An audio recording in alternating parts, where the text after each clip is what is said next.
السلام علیکم ورحمۃ اللہ وبرکاتہ۔ الحمدللہ رب العالمین والعاقبۃ للمتقین والصلاة والسلام علی سید الانبیاء والمرسلین ومن تبعهم بإحسان الی یوم الدین، اما بعد۔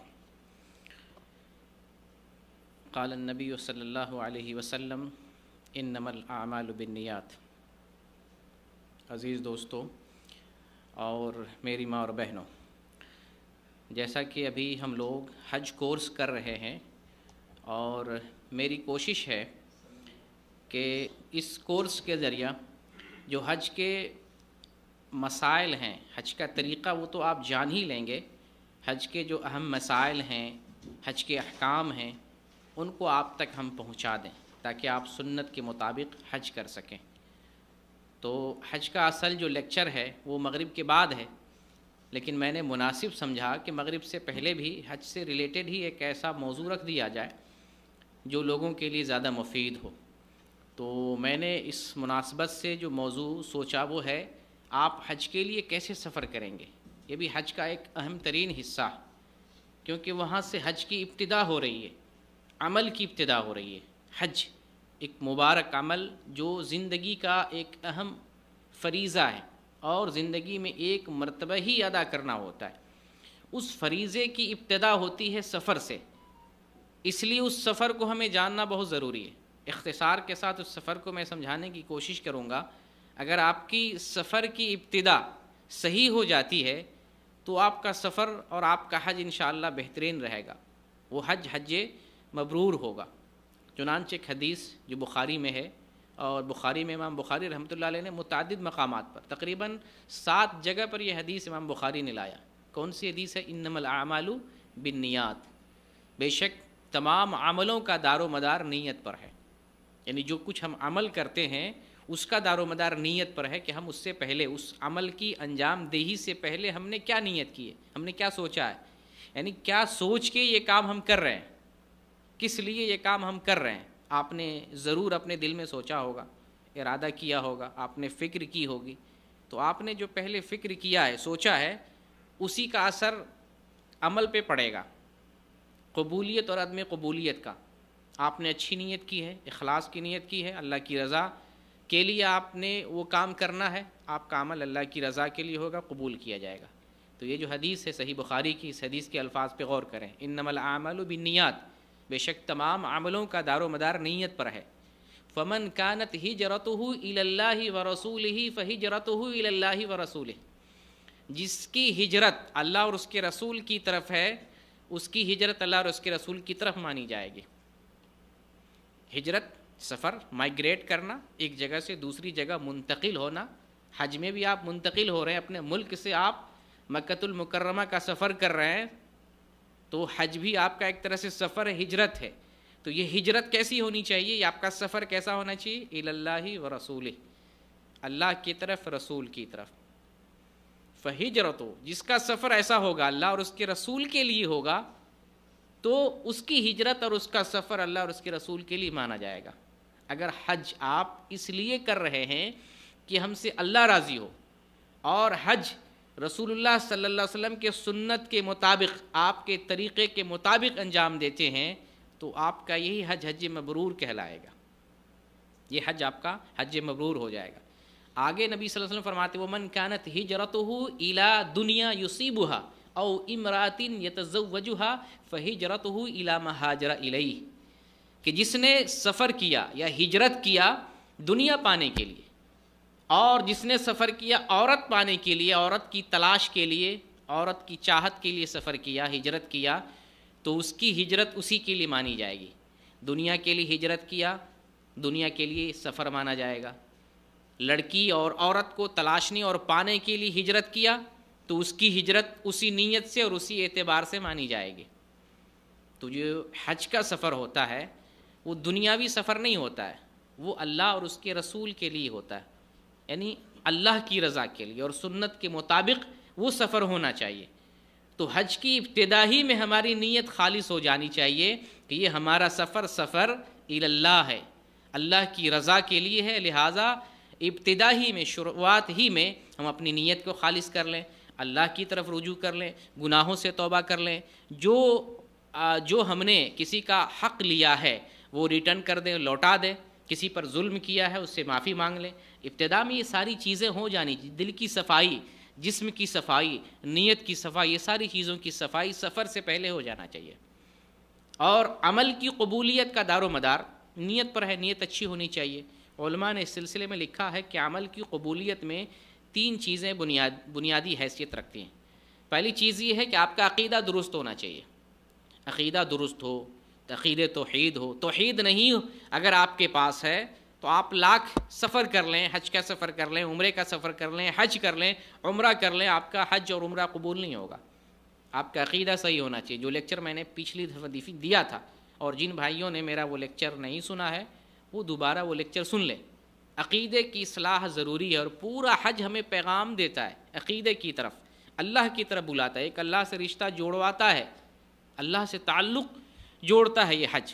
حج ہمیں پیغام دیتا ہے ایک اللہ کی عبادت کرو، ایک اللہ کو مانو، ایک اللہ کو پکارو، ایک اللہ سے مانگو، ایک اللہ سے لو لگاؤ، ایک اللہ کی بندگی کرو، اس کے ساتھ کسی کو شریک نہ کرو۔ یہی تو حج کا پیغام ہے۔ تو حج سے پہلے ہمارے جو عقیدے میں اگر خرابی ہے اس کو ٹھیک کر لیں گے۔ دوسرا یہ ہے کہ اخلاص کے ساتھ حج کریں گے، اخلاص کے ساتھ اللہ کی رضا کے لیے حج کرنا، یہ اخلاص کہلاتا ہے، اللہ کو خوش کرنے کے لیے۔ اس میں بندوں کی چاہت، دنیا کی طلب یا شہرت، ناموری، دکھاوا نہ ہو، اللہ کی رضا کے لیے حج ہو، اور پھر سنت کے مطابق حج ہو۔ تیسرا، یہ 3 بنیادی پوائنٹ ہیں۔ عقیدہ درست ہو، اور آپ اخلاص کے ساتھ حج کریں، اور پھر اس کے بعد اخلاص کا مطلب آپ کی نیت صحیح ہونی چاہیے، اچھی نیت، اللہ کی رضا والی نیت، اللہ کو راضی کرنے والی نیت ہونی چاہیے، جو ابھی میں نے حدیث پڑھی ہے صحیح بخاری کی، اس کے مطابق آپ کا حج ہونا چاہیے۔ اور تیسری چیز ہے کہ آپ حج جو ہے سنت کے مطابق کریں۔ سنت کے مطابق حج کرنے کے لیے ضروری ہے کہ آپ پہلے حج کا طریقہ جانیں، نبی کریم صلی اللہ علیہ وسلم نے کیسے حج کیا ہے، آپ نے حج کے کیا احکام بیان فرمائے، حج کی تعلیمات کیا ہیں، کس طریقے سے ہمیں حج کرنا، وہ طریقہ ہمیں معلوم ہونا چاہیے۔ انشاءاللہ وہ طریقہ بھی اگلے ہفتہ باقاعدہ جو ہے تفصیل کے ساتھ اس طریقے کو آپ سے ہم بیان کریں گے۔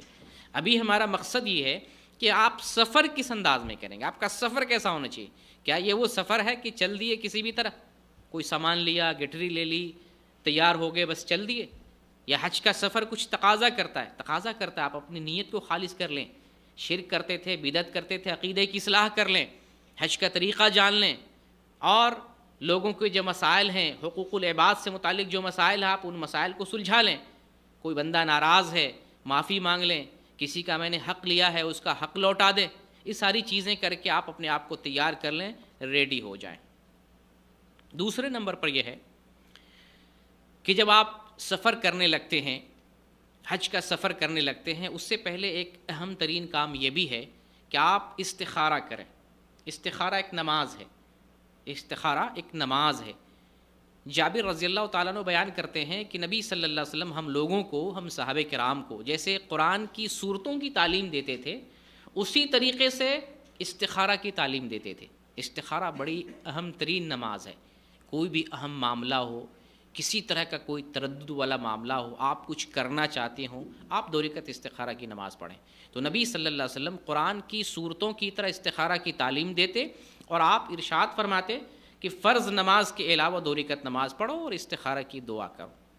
استخارہ یہ باب استفعال سے ہے، استخارہ خیر سے بنا ہوا، خیر سمجھتے ہیں نا، جیسے پاکستانی ہمارے بھائی جب کہتے ہیں عید مبارک تو کیا کہتے ہیں، خیر مبارک ہے نا، ایسے ہی کہتے ہیں۔ تو یہ خیر بھلائی، استخارہ خیر سے بنا ہوا، سمجھنے کی کوشش کریں، خیر سے بنا ہوا ہے۔ اور جب استفعال سے ہوتا ہے، باب استفعال سے ہوتا ہے، تو خیر کو طلب کیا جاتا ہے۔ استخارہ خیر طلب کرنا، کس سے طلب کرنا؟ اللہ رب العالمین سے۔ استخارہ کا مطلب کیا ہو گیا؟ اللہ سے بھلائی طلب کرنا۔ تو جب ہم حج کے سفر پہ جا رہے ہیں، اللہ سے بھلائی طلب کرتے ہیں، بھلائی کا سوال کریں گے، 2 رکعت نماز پڑھیں گے۔ یہ 2 رکعت نماز فرض نماز کے علاوہ نفل نماز ہے، 2 رکعت نماز پڑھیں گے، اور استخارہ کی جو دعا ہے وہ دعا کریں گے۔ اب اس سلسلے میں کچھ غلط فہمیاں ہیں، کچھ غلط کام اور دھندے بھی ہو رہے ہیں، اس کو میں واضح کر دیتا ہوں۔ بہت سے لوگ ایک اشتہار لگا کر ایڈورٹائز کرتے ہیں، آن لائن استخارہ کرواؤ۔ یہ فراڈی لوگ ہیں، اس کو پہچانیں۔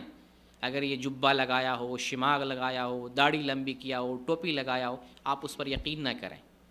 وہ جھوٹے فریبی اور مکار ہیں. اسلام میں آن لائن استخارہ نہیں. استخارہ کی نماز وہ ادا کرے گا جس کو کسی معاملے کی ضرورت ہے, وہی پڑھے گا. اس کے بدلے نہ اس کا بھائی, نہ اس کی بہن, نہ اس کی بیوی, نہ اس کا باپ, نہ اس کا چچا. جب اس کے گھر کا آدمی نہیں پڑھے گا تو ایک دور بیٹھا ہوا آدمی آن لائن کیسے استخارہ کر سکتا ہے؟ تو یہ فراڈی لوگ ہیں جو آن لائن استخارہ کرتے اور کرواتے ہیں. یہ غلط ہے, ایسا نہیں کریں, وہ استخارہ ہے ہی نہیں. دوسری چیز یہ ہے, بعض لوگوں میں یا اکثر لوگوں میں کہہ لیں یہ غلط فہمی ہے. لوگ سمجھتے ہیں کہ استخارہ کی نماز پڑھ لی ہے, اب سونا چاہیے. جب سوئیں گے تو نیند میں کچھ آئے گا, خواب آئے گا, کچھ نظر آئے گا, دکھے گا. تو ایسی کوئی بات نہیں استخارہ کے تعلق سے. میں نے بتایا نا, استخارہ کا مطلب ہے اللہ سے بھلائی طلب کرنا. ہم اللہ سے بھلائی طلب کرتے ہیں, مانگتے ہیں, بھلائی مانگتے ہیں. تو جب آپ استخارہ کی نماز پڑھیں تو اس کا تعلق سونے سے نہیں ہے. اور ایسی کوئی بات نہیں ہے کہ استخارہ کر لیے تو خواب میں کچھ آئے گا, کچھ بتایا جائے گا, فرشتے آئیں گے یا اللہ کی طرف سے کچھ بشارت آئے گی. ایسی کوئی بات نہیں. کرو ممکن ہے کسی کو آ بھی جائے, اللہ تعالیٰ سے ہم مدد مانگ رہے ہیں, اللہ کسی کو خواب کے ذریعہ کسی کو دل میں بات ڈال دیتا ہے. جیسے موسیٰ علیہ السلام کی ماں کو دل میں بات ڈال دیا کہ موسیٰ کو بچہ جو پیدا ہوا تابوت میں ڈال کر کے سمندر کے حوالے کر دو. اللہ نے بھی دل میں بات ڈالا. کسی کو خواب میں دکھا دیتا ہے, جیسے ابراہیم علیہ السلام کو خواب میں دکھایا اللہ تعالیٰ نے کہ اپنے بیٹے اسماعیل کو اللہ کے راستے میں ذبح کرو, قربان کرو. تو کبھی اللہ بات دل میں ڈال دیتا ہے, کبھی اللہ تعالیٰ خواب میں بھی دکھا سکتا ہے, ایسا ممکن ہے. لیکن یہ ضروری نہیں کہ استخارہ کیے ہیں تو خواب میں کچھ آئے گا یا ہم کو سونا چاہیے. اس کا استخارہ سے تعلق نہیں ہے. استخارہ ہم اللہ سے توفیق مانگتے ہیں, خیر بھلائی مانگتے ہیں. اللہ تعالیٰ کو بھلائی دے گا. دعا کر رہے ہیں نا, مانگ رہے ہیں اللہ میں بھلائی دے, اللہ ہماری مدد فرما, ہمارے کام کو آسان بنا. اللہ سے دعائیں کر رہے ہیں, اللہ آپ کو توفیق دے گا. اللہ آپ کے اس کام کو آسان بنائے گا جس کے لیے آپ استخارہ کر رہے ہیں. تو یہ استخارہ ہے. استخارہ میں مین چیز کیا ہے آپ یہ سمجھیں. استخارہ کر لیے, استخارہ کرنے کے بعد اب آپ مشورہ کریں گے. مشورہ اہل علم نے یہاں پہ دو قسم کی باتیں لکھی. بعض اہل علم کہتے ہیں استخارہ سے پہلے مشورہ کرنا ہے, بعض اہل علم کہتے ہیں استخارہ کے بعد مشورہ کرنا ہے. لیکن اس میں صحیح مسئلہ یہ ہے کہ استخارہ کرنے کے بعد مشورہ کریں. استخارہ جب کر لیں تو آپ مشورہ کریں, اور استخارہ ایک ہی مرتبہ کافی ہے, کوئی ضروری نہیں بار بار کریں. ایک سے زائد مرتبہ بھی کرتے ہیں تو حرج کی بات نہیں, 2 مرتبہ 3 مرتبہ کرتے ہیں. بعض علماء نے 3 مرتبہ بھی کہا ہے, کیونکہ نبی کریم صلی اللہ علیہ وسلم عام طور سے جب دعا مانگتے تھے تو بہت ساری دعائیں 3 مرتبہ مانگتے تھے. تو 3 مرتبہ بھی اگر کرنا چاہیں کوئی حرج نہیں, لیکن 1 مرتبہ کافی ہے. آپ نے استخارہ کی نماز پڑھ لی ہے, دعا کر لی ہے, اب آپ مشورہ کریں گے استخارہ کے بعد. مشورہ کیسے کریں گے؟ مشورہ وہ جو آپ کے لیے بھلائی چاہتا ہو. اپنے برا چاہنے والے سے مشورہ نہ کریں, وہ آپ کو غلط مشورہ دے گا.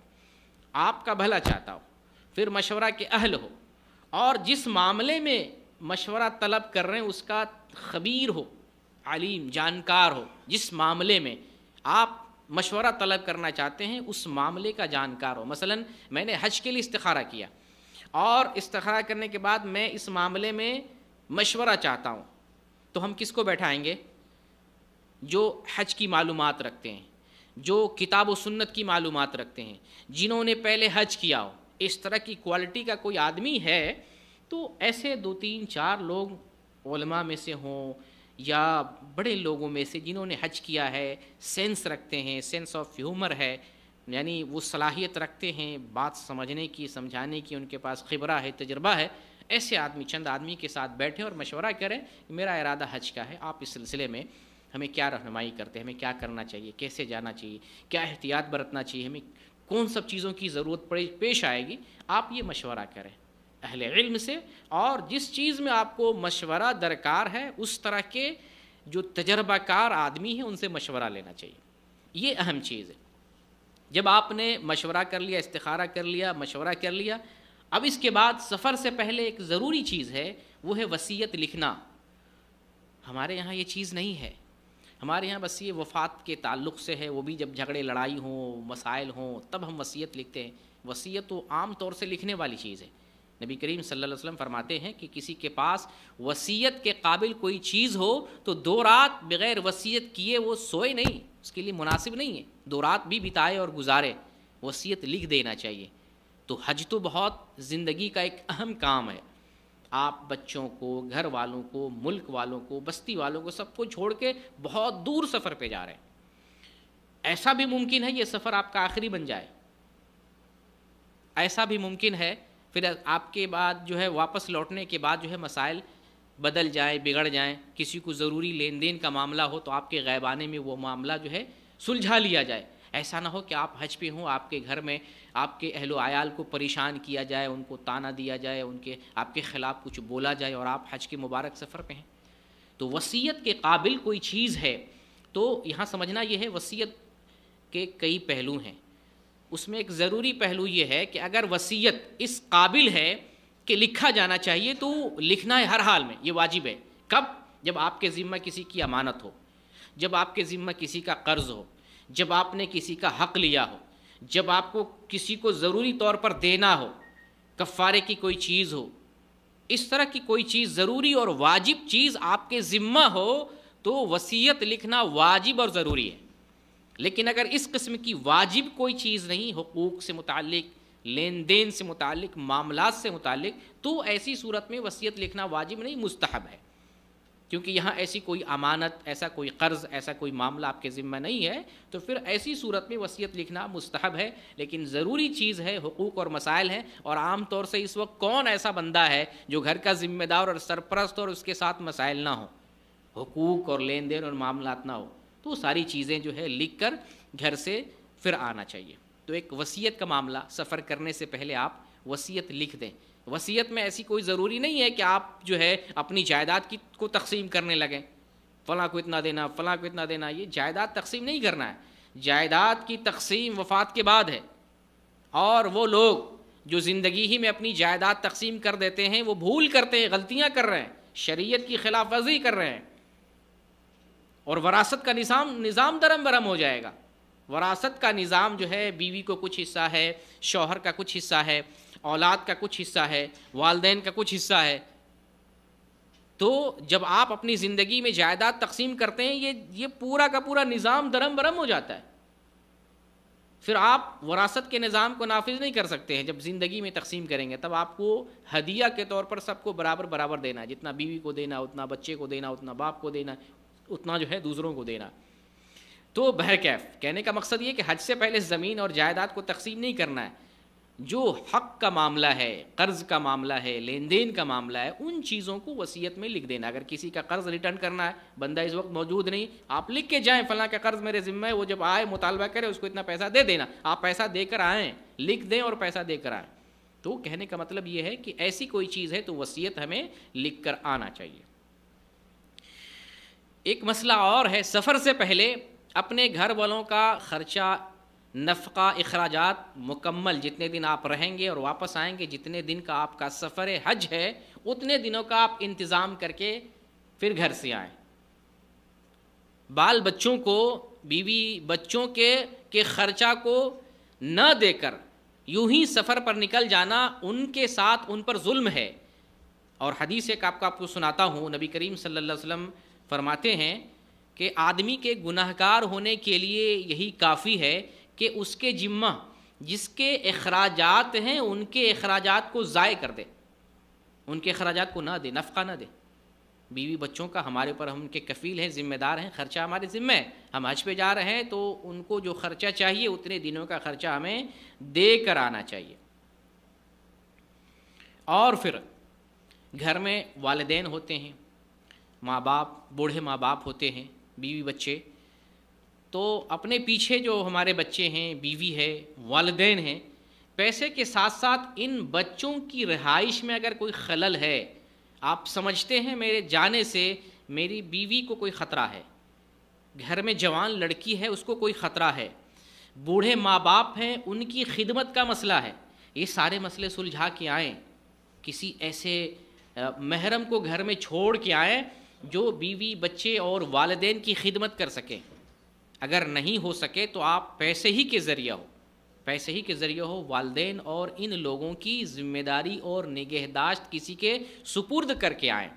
ایسا نہ ہو کہ آپ حج کے سفر پہ ہیں اور آپ کے پیچھے گھر میں حادثہ ہو، بیوی کے ساتھ، بچے کے ساتھ، تو آپ اس معاملے کو بہتر سمجھتے ہیں کہ آپ کے گھر کا معاملہ کیسا ہے، پڑوس کا معاملہ، کسی کی لین دین کا مسئلہ، ماحول، سچویشن، اس بستی، اس جگہ کا کیا ماحول ہے، اور گھر میں بیوی بچے اور گھر والوں کو کس چیز کی ضرورت ہے آپ بہتر سمجھتے ہیں، اس چیز کا انتظام کر کے آئیں۔ اس میں ایک پہلو یہ ہے کہ کوئی لڑکا حج پہ آ رہا ہے تو کیا والدین سے، ماں باپ سے اجازت لے گا؟ اجازت ضروری ہے؟ تو اس کا جواب یہ ہے کہ حج فریضہ، اس کو سمجھ لیں۔ بہت سے لوگ یہ سمجھتے ہیں کہ جس کے ماں باپ نے حج نہیں کیا ہے تو اس کا بیٹا حج نہیں کر سکتا، یا بہت سے لوگ یہ سمجھتے ہیں کہ اگر والدین اجازت نہ دے تو بیٹا حج نہیں کر سکتا ہے۔ یہ لوگوں کے اندر غلط فہمی ہے۔ تو میں آپ کو بتاؤں کہ حج جو ہے فریضہ ہے، فریضہ ہے، یہ کوئی نفلی عبادت نہیں ہے، فریضہ ہے۔ اور فریضے کی ادائیگی کے لیے کسی سے پوچھنے اور اجازت لینے کی ضرورت نہیں ہے، لیکن احسان اور حسن سلوک اور پھر اچھے نرمی کا معاملہ یہ ہے کہ ہم گھر میں سب کو راضی کر کے، خوش کر کے، اچھے برتاؤ کے ساتھ پوچھ کر اور ان کی جو ہے ان کی خوشی کے ساتھ ہم واپس آئیں۔ ایک مرتبہ ایک صحاب رسول کا واقعہ مجھے یاد آ رہا ہے، وہ جنگ پہ جا رہے تھے، نام لکھا لیا فلاں جنگ میں جا رہا ہوں۔ وہ جا کے نبی صلی اللہ علیہ وسلم سے کہتے ہیں اللہ کے رسول میں والدین کو رولا کے آیا ہوں اور جنگ پہ جانا چاہتا ہوں۔ نبی صلی اللہ علیہ وسلم نے فرمایا لوٹ جاؤ، غالباً یہ ابو داؤد کے حدیث ہے، آپ نے فرمایا لوٹ جاؤ، جاؤ جیسے تم نے ان کو رلایا ہے ہنسا کے آؤ۔ تو والدین کو رلانا نہیں ہے، تکلیف نہیں پہنچانا ہے اور پریشان نہیں کرنا ہے، لیکن حج کی ادائیگی کے لیے والدین کی اجازت ضروری نہیں ہے۔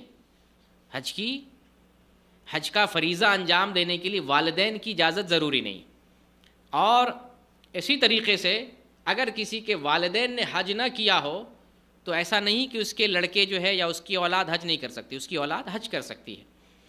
ہاں، لیکن اس میں ایک معاملہ یہ ہے کہ اگر آپ کو اللہ تعالیٰ نے صاحب مال بنایا ہے، آپ مالدار ہیں، صاحب ثروت ہیں، اللہ تعالیٰ نے بہت اتنا مال دیا ہے، آپ خود بھی حج کر سکتے ہیں، والدین کو بھی حج کرا سکتے ہیں، بیوی بچوں کو بھی حج کرا سکتے ہیں، تو اس میں کوئی حرج نہیں کہ آپ اپنے مال سے، ہاں آپ کے والد پر حج فرض نہیں ہے، آپ کے والدہ پر حج فرض نہیں ہے، آپ کی بیوی پر حج فرض نہیں ہے، آپ کے بچوں پر حج فرض نہیں ہے، لیکن اگر آپ اپنے گھر کے سارے لوگوں کو اپنے پیسے سے حج کروا دیتے ہیں تو اس میں کوئی حرج کی بات نہیں، اس میں کوئی حرج کی بات نہیں۔ لیکن کم از کم آپ کے اوپر حج فرض ہوا ہے تو آپ حج کریں گے۔ آپ کے والد کے پاس اتنا پیسہ نہیں ہے تو آپ کے والد پر حج فرض نہیں، وہ نہیں کریں گے۔ آپ کی بیوی کے پاس اتنا پیسہ نہیں ہے تو آپ کی بیوی حج نہیں کرے گی۔ لیکن اگر آپ بیوی کو بھی حج کرانا چاہتے ہیں تو اچھی بات ہے۔ نبی کریم صلی اللہ علیہ وسلم جب جہاد پہ جاتے، سفر پہ جاتے تو ساتھ میں بیوی کو لے کے جاتے تھے، ہے نا آپ کو پتا، بیوی کو لے جاتے تھے۔ کئی بیویاں تھیں تو کیا کرتے تھے، قرآن دازی کرتے تھے، جن کا نام نکل آئے ان کو لے کے جاتے تھے۔ اگر اللہ تعالیٰ نے مال دیا ہے تو بیوی کو ساتھ میں لے جائیں، سفر پہ لے کے جائیں۔ ایک سے زیادہ بیوی ہے تو قرآن دازی کر لیں، جن کا نام آ جائے ان کو لے کے جائیں۔ لیکن مال اللہ تعالیٰ نے صرف آپ کو دیا ہے، آپ کا مال ہے، تو آپ صرف اکیلے بھی اگر حج پہ جاتے ہیں تو کوئی حرج کی بات نہیں، کسی پر ظلم نہیں کر رہے ہیں، بیوی کو نہیں لے جاتے ہیں، والدین کو نہیں لے جاتے ہیں، تو ایسا نہیں کہ ظلم کر رہے ہیں یا آپ جو ہے والدین کا حق ادا نہیں کر رہے ہیں، ایسی بات نہیں۔ آپ کا مال ہے، آپ کے اوپر حج فرض ہے، آپ حج کریں، اور اس کے لیے والدین سے اجازت لینے کی ضرورت نہیں ہے۔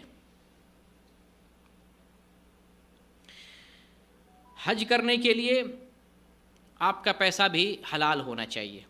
حج کر رہے ہیں، پیسہ حلال ہو، حلال کمائی کا ہو، ورنہ آپ حرام کمائی سے، دھوکے کی کمائی سے، غبن کیے ہوئے مال سے، ادھر ادھر جیسے تیسے جو ہے پیسے سے جمع کر کے آپ حج کر رہے ہیں، اس حج کا فائدہ نہیں ہے۔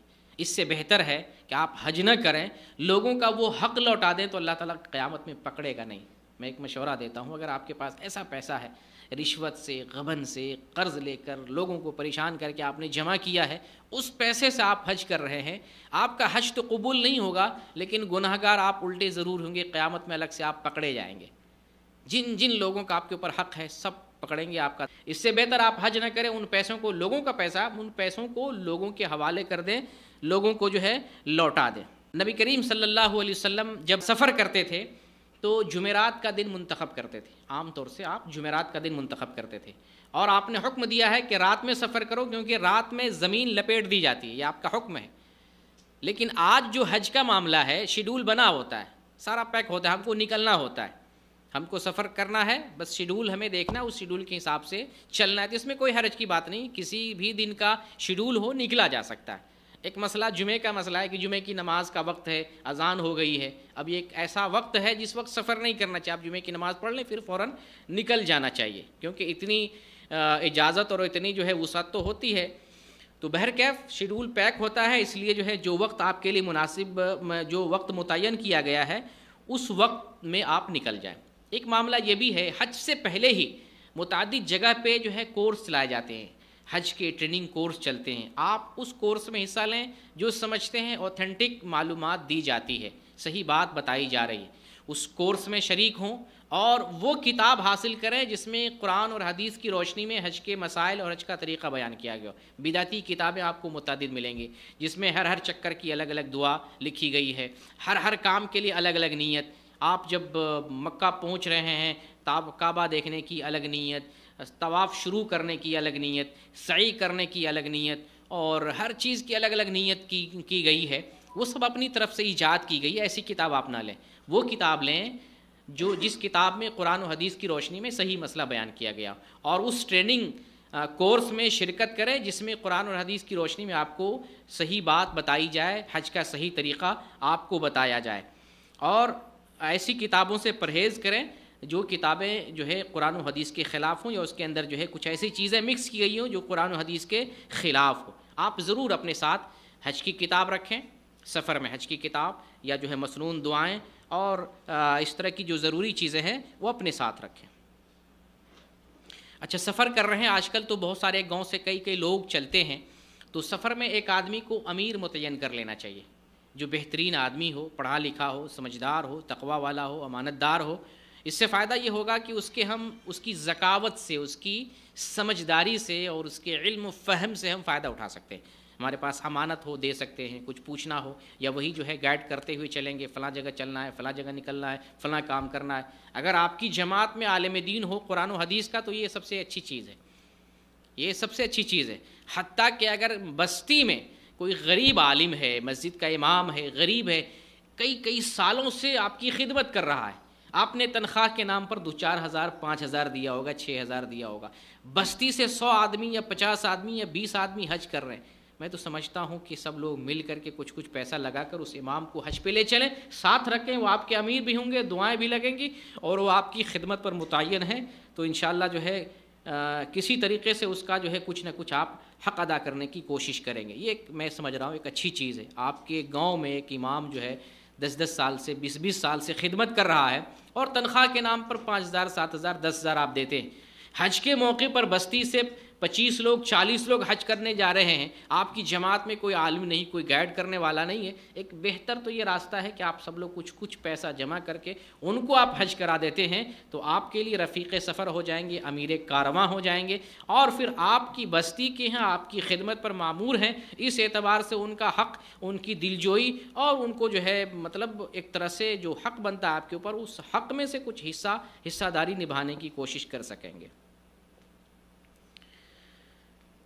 جب سفر کے لیے ریڈی ہو گئے، اور سفر کے لیے جب ریڈی ہوتے ہیں اور گھر سے نکل کر جو ہے سفر کرنے کی کوشش کرتے ہیں، تو گھر والے، ہمارے رشتہ دار، بھائی بہن، ماں باپ، ان سب کو آپ جمع کریں، جو اپنے آپ کے اقارب ہیں، آپ ان کو جو ہے وداعی دعا کریں۔ نبی کریم صلی اللہ علیہ وسلم نے دعا سکھائی ہے کہ جب آپ الوداع ہونے لگیں، رخصت ہونے لگیں، تو آپ مسافر کی حیثیت سے مقیم کو دعا دیں، استودعکم اللہ الذی لا تضیع ودائعکم، کہ میں تمہیں اس اللہ کے سپرد کر رہا ہوں جس کی امانت کبھی ضائع نہیں ہوتی، میں اس کے حوالے اور سپرد کر رہا ہوں۔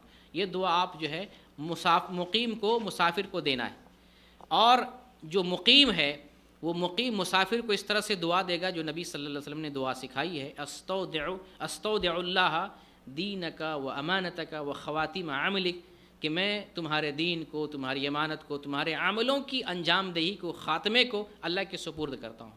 تو یہ دعا مقیم مسافر کو دے گا۔ اور ایک دوسری دعا بھی آتی ہے، وہ دعا اس طرح سے ہے، زودک اللہ التقوی وغفر ذنبک ویسر لک الخیر حیث ما کنت، اللہ تعالیٰ تمہیں تقوی سے زیادہ راہ تقوی کے طور پر عطا فرمائے، تمہارے گناہ کو معاف فرمائے، اور تم جہاں کہیں رہو اللہ تعالیٰ تمہارے لیے آسانی فرمائے۔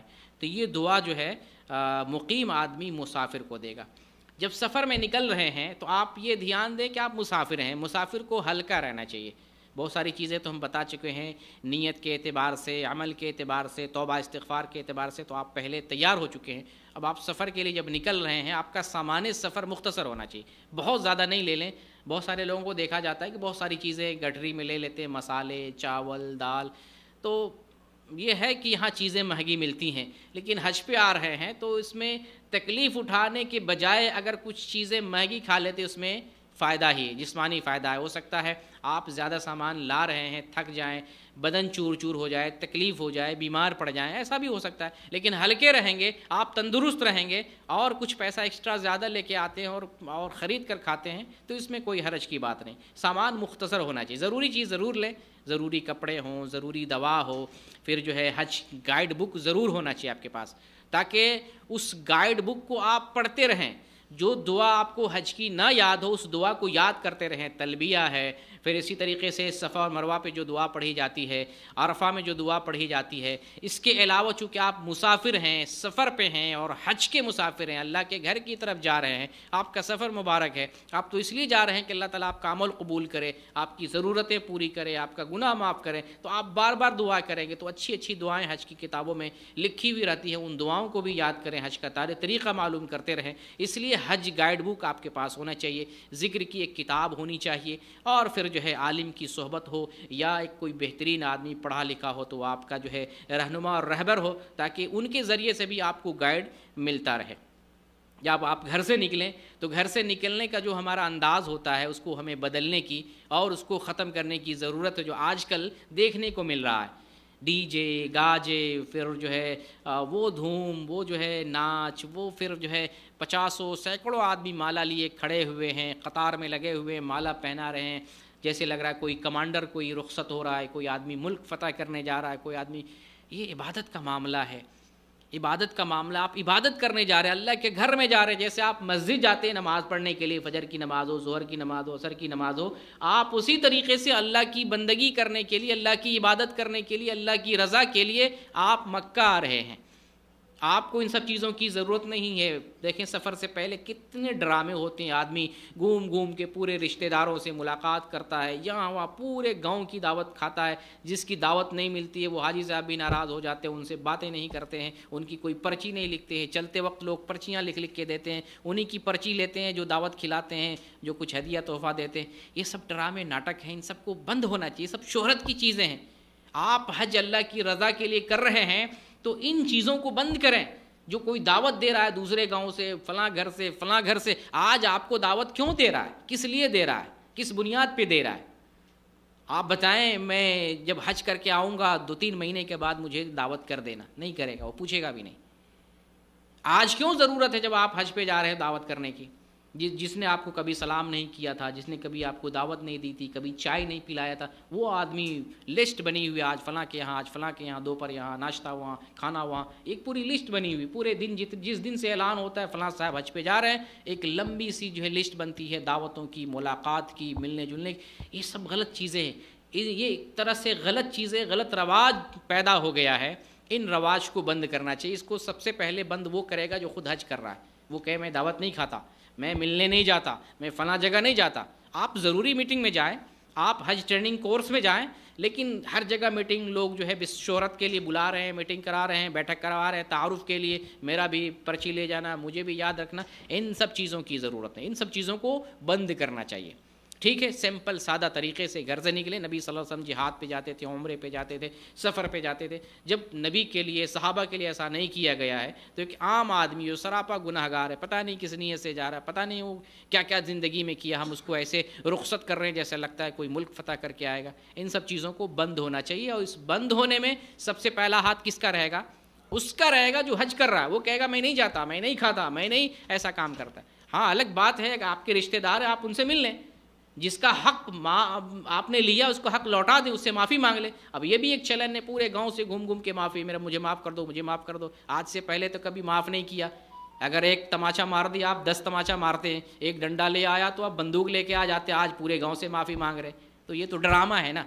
جس کو آپ نے تکلیف پہنچایا، آپ اکیلے میں چپکے سے چھپ کر آپ ان سے مل لیں، اسے معافی مانگ لیں، کسی کا حق لیا ہے چھپ کر ان سے معافی مانگ لیں، دکھا دکھا کے پورے گاؤں میں مجھے معاف کر دو، مجھے معاف کر دو. یہ تو ڈرامہ ہے، یہ تو حج ہی کا ڈرامہ. حج سے واپس آئیں گے پھر پتہ نہیں وہی حال جو پہلے تھا، ایک گالی تو 10 گالی، ایک فائٹ تو جو ہے پر برسیں گے. تو یہ جو چیزیں رواج پیدا ہو رہی ہیں ان چیزوں کو بند ہونا چاہیے. آپ سیدھے سمپل سے نکلیں، الوداع کی جو دعا ہے الوداع کی دعا پڑھیں، اور پھر جو ہے مقیم آپ کو دعا دے، اور پھر جو ہے یہ ڈی جے گانے یہ سب بند کریں. آئے سفاری پہ بیٹھے، نبی صلی اللہ علیہ وسلم نے سواری کی دعا سکھائی ہے. کون سی دعا ہے؟ بسم اللہ اللہ اکبر اللہ اکبر اللہ اکبر سبحان الذی سخر لنا ھذا وما كنا له مقرنین وانا الى ربنا لمنقلبون. اللهم انا نسألك في سفرنا هذا البر والتقوى ومن العمل ما ترضى. اللهم هون علينا سفرنا هذا واطب عنا بعده. اللهم انت الصاحب في السفر والخليفة في الاهل. اللهم انا نعوذ بك من وعثاء السفر وكآبة المنظر وسوء المنقلب في المال والاهل. یہ دعا جن حاجیوں کو حج پہ جو لوگ جا رہے ہیں جن کو نہیں معلوم ہے وہ دعا یاد کر لیں، اپنا وقت اس میں لگائیں. اور ویسے ہر مسلمان کو یاد ہونی چاہیے، کیونکہ ہم سفر پہ ہمیشہ سفر پہ نکلتے ہیں. سعودی عرب آئیں پھر سفر کر کے اپنے ملک جائیں گے، ہر کسی کو یہ دعا پڑھنی ہوتی ہے. اس دعا کو یاد کر لیں اور اس دعا کو جو ہے سفر میں پڑھیں.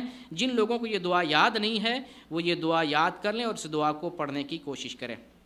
ایک مسئلہ یہاں پر یہ بھی ہے کہ آپ جب سفر کر رہے ہیں، فلائٹ سے سفر کرتے ہیں، بسوں سے سفر کرتے ہیں، ٹرین سے سفر کرتے ہیں، آپ مسافر ہیں، تو سفر کے احکام آپ کو جو ہے جاننے کی ضرورت ہے. مختصر انداز میں بتا دیتا ہوں، یہاں تفصیل تو نہیں بتایا جا سکتا ہے. مختصر انداز میں سفر میں آپ قصر سے نماز پڑھیں گے. جب بستی چھوڑ کے اپنی بستی چھوڑ دیتے ہیں اسی ٹائم سے قصر شروع ہو جاتا ہے. جب بستی چھوڑتے ہیں، اپنی بستی میں نہیں، اپنے گھر میں قصر سے نماز نہیں پڑھیں گے. اپنی بستی چھوڑ کر جب دوسری بستی آ گئی اب وہاں سے قصر اسٹارٹ ہو گیا. آپ اپنی نماز کو 2 رکعت کر کے پڑھیں گے، اور 2 نمازوں کو چاہیں تو اکٹھا کر کے پڑھ سکتے ہیں، جمع تقدیم یا جمع تاخیر. ظہر کے وقت ظہر اور عصر پڑھ لیں، یا عصر کے وقت ظہر عصر پڑھ لیں. مغرب کے وقت مغرب عشاء پڑھ لیں، یا عشاء کے وقت مغرب اور عشاء پڑھ لیں، اور فجر اپنے وقت پہ پڑھ لیں. ایک مسئلہ تو جو ہے اس کا ہے قصر کا معاملہ ہے. ایک معاملہ جو مسح کا معاملہ ہے، وضو کر کے آپ نے موزہ لگایا ہے تو 3 دن 3 رات تک آپ موزے پہ مسح کر سکتے ہیں. مسح جو ہے اوپری حصے پر دائیں ہاتھ سے جو ہے دونوں پیر پہ کر لیں. اور مسح کی ابتدا اس وقت سے ہوگی جب آپ پہلی مرتبہ آپ مسح کر رہے ہیں. جس ٹائم جراب لگایا اس ٹائم مسح کی ابتدا نہیں ہوگی. مسح کا وقت کب سے شروع ہوگا؟ جب پہلی مرتبہ، جیسے ابھی مغرب کے وقت میں نے وضو کر کے موزہ لگایا ہے، ابھی مسح کا وقت شروع نہیں ہوا. کب ہوگا؟ جب عشاء کے وقت وضو ٹوٹ جائے میرا اور مسح پہلی بار کروں گا تو عشاء کے وقت سے میرا مسح کا وقت شروع ہو رہا ہے. ٹھیک ہے، یہ معاملہ ہے. اب معاملہ ہے سواری پہ نماز پڑھنے کا. خاص طور سے انڈیا کے بھائیوں کو میں نصیحت کرتا ہوں، آج انڈیا میں پریشانی ہے.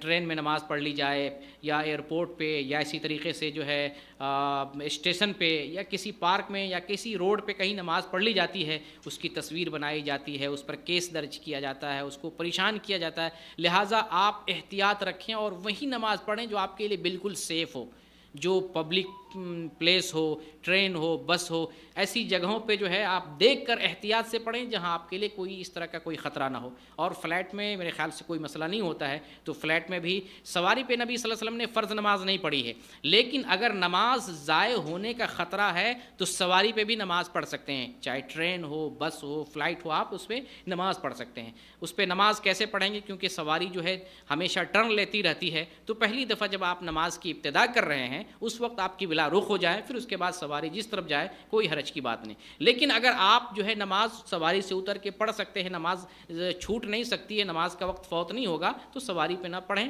سواری سے اتر جائیں، اس کے بعد آپ نماز پڑھنے کی کوشش کریں. تو یہ جو ہے سفر کا معاملہ تھا. اور یہاں پر ایک چیز ہے عورت کے لیے کہ عورت بغیر محرم کے سفر نہیں کر سکتی. نبی کریم صلی اللہ علیہ وسلم نے منع فرمایا ہے کہ اللہ تعالیٰ اور یوم آخرت پر ایمان لانے والی عورت کے لیے جائز نہیں، حلال نہیں ہے کہ 1 دن 1 رات کا سفر بغیر محرم کے کرے. 1 دن 1 رات کا کوئی عورت بغیر محرم کے سفر نہیں کر سکتی ہے. تو وہ عورت جس کو جو ہے اللہ تعالیٰ نے مال دیا، حج فرض ہو گیا ہے، اور محرم نہیں ہے تو حج نہیں کرے گی. لیکن اگر محرم ہے تو محرم کا ساتھ لے کر وہ حج کرے گی. باپ، چاہے بیٹا، چاہے بھائی، چاہے چچا، چاہے بھتیجا، چاہے جو ہے بھانجا، چاہے داماد، چاہے سسر، یہ لوگ جو محارم میں سے ہیں ان میں سے کسی کو ساتھ لے کر وہ حج کر سکتی ہے. تو بغیر محرم کے سفر نہیں کرنا. اچھا، ایک بہت امپورٹنٹ مسئلہ آپ کو بتا رہا ہوں. اکثر لوگ اس میں غلطی کرتے ہیں. جو لوگ حجاج اپنے ملکوں سے حج پہ آتے ہیں تو وہ لوگ کرتے کیا ہیں، وہ جدہ آ جاتے ہیں، پھر یہاں سے احرام باندھتے ہیں. یہ غلط ہے. جو انڈیا سے آ رہے ہیں، پاکستان سے آ رہے ہیں، بنگلہ دیش سے آ رہے ہیں، کہیں سے بھی آ رہے ہیں، ان کے احرام کا طریقہ یہ ہے کہ آپ گھر پہ غسل کر لیں، غسل کرنے کے بعد احرام کا جو لباس ہے وہ آپ لگا لیں، پھر اس کے بعد خلا میں جہاز میں جب بیٹھے ہوتے ہیں اور آپ کی جو میقات آتی ہے انڈیا پاکستان والوں کی یلملم میقات ہے، تو اس میقات کے ٹھیک سامنے جب فلائٹ آتی ہے تو بتایا جاتا ہے، آپ اس وقت نیت کر لیں لبیک عمرہ، چونکہ آپ حج تمتع کریں گے، پہلے عمرہ کی نیت کریں گے، اللہم لبیک عمرہ، تو آپ نیت وہیں کر لیں گے، غسل کر کے احرام کا لباس لگا کے ریڈی رہیں، جب میقات کے برابر آئیں گے آپ اس وقت نیت کریں گے عمرے کی، اور پھر احرام میں آپ مکہ انٹر کریں گے۔ جو لوگ احرام کے بغیر جدہ انٹر کر جاتے ہیں وہ لوگ میقات کراس کرنے کی وجہ سے واجب کے تارک ہیں، اور واجب ترک کرنے کی وجہ سے ایک دم لازم آتا ہے، اس لیے ایسی غلطی نہ کریں، اس بات کو ذہن میں رکھنے کی ضرورت ہے۔ اور پھر ایک جو ہے قرآن میں اللہ تعالیٰ نے بتایا ہے 3 چیز کو ذہن میں رکھنا ہے، فلا رفث ولا فسوق ولا جدال فی الحج، حج میں کیا ہے؟ فلا رفث، جنسی کوئی چیز نہیں، جنسی مطلب بیوی سے ہم بستری یا بیوی سے جمع یا بوس و کنار یا شہوت کی کوئی بات، ایسی کوئی چیز حج میں نہیں ہونی چاہیے، ولا فسوق، برائی کا کوئی کام نہیں ہونا چاہیے، ولا جدال، جدال جنگ و جدال نہیں ہونا چاہیے، کسی طرح کی کوئی لڑائی، صبر، کہیں تکلیف ہو جائے صبر کر لیں، کوئی بات ہو جائے صبر کر لیں، تعاون ہی کر دیں لیکن کسی کو تکلیف نہ پہنچائے، تو جنگ و جدال کی بات نہیں ہونی چاہیے، حج میں اس طرح کی کوئی بات نہیں ہونا چاہیے، اللہ تعالیٰ نے بتایا یہی حج ہے، فلا رفث ولا فسوق ولا جدال فی الحج، حج میں نہ تو جنسی کوئی زیادتی ہے، نہ برائی ہے، نہ ہی جھگڑا ہے، ان چیزوں سے پاک رکھیں اور اس طریقے سے ہے حج کرنے کی کوشش کریں۔ یہ جو چند پوائنٹس ہم نے سفر حج کے تعلق سے بیان کیے ہیں، اللہ تعالیٰ ہم سب لوگوں کو اپنی نیتوں کو خالص کرنے کی توفیق دے۔ جو لوگ حج کا سفر کر رہے ہیں حج سے پہلے ان کو اپنی نیت خالص کرنے، اپنے عقیدے کی اصلاح کرنے اور اپنی اصلاح کرنے کی توفیق دے، اور ان سب لوگوں کو حج کے لیے آسانیاں پیدا فرما دے، یہاں اطمینان سکون سے حج کر سکیں اور اطمینان و سکون سے اپنے ملک جو ہے وہ لوگ واپس ہو سکیں۔ جو لوگ اس سال حج نہیں کر سک رہے ہیں، کسی وجہ سے حج کی تمنا رکھتے ہیں، اللہ تعالیٰ ان کی تمنا کو پورا فرما دے۔ آمین، وآخر دعوانا الحمدللہ رب العالمین۔